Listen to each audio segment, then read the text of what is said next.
Okay, this is Miss Awful, page 3 and question 4. So, why were the children shocked at the new teacher? Give specific text evidence.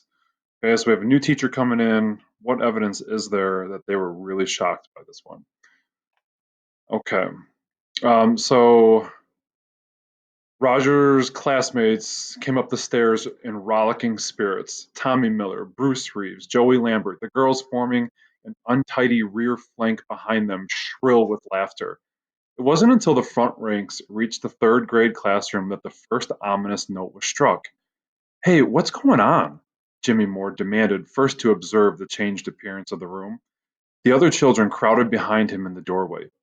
Instead of a cozy semicircle, as though we were seated around a glowing hearth, Miss Wilson had described it, the desks and chairs had been rearranged in stiff, rigid rows.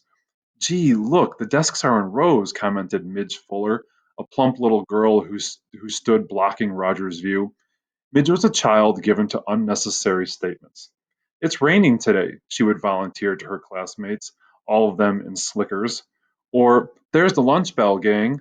The point to Roger wasn't that the desks had been rearranged. The point was, why? As if in answer, he heard two hands clap behind him as loud and menacing as thunder. "What's this? What's this?" barked a stern, raspish voice. "You are not cattle milling in a pen. Enough foolish gaping. Come, come, form into lines." Heads turned in unison, mouths fell agape.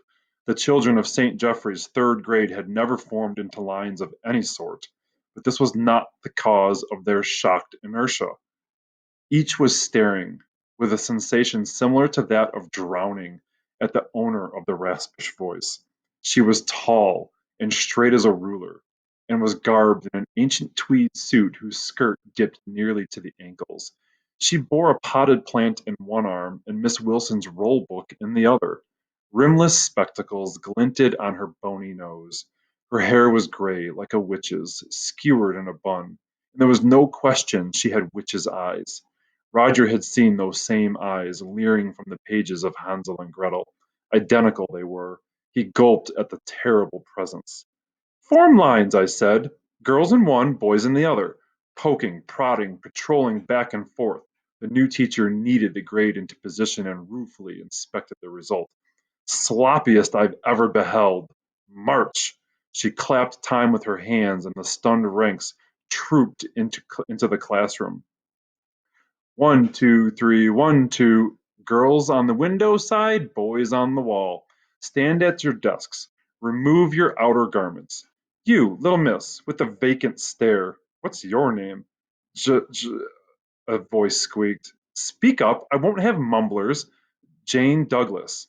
"Well, Jane Douglas, you will be coat monitor. Collect the garments a row at a time and hang them neatly in the cloakroom. Did you hear me, child? Stop staring." Normally slow-moving, Jane Douglas became a whirl of activity, charging up and down the aisles, piling coats on her arms. The new teacher tugged at her tweed jacket. "Class be seated, hands folded on desks," she barked, and there was immediate compliance. She next paraded to the windows and installed the potted plant on the sill. Her witch's hands fussed with the green leaves, straightening, pruning. All right, we're going to stop there. Answer question number 4. Why were the children shocked at the new teacher? Give specific text evidence.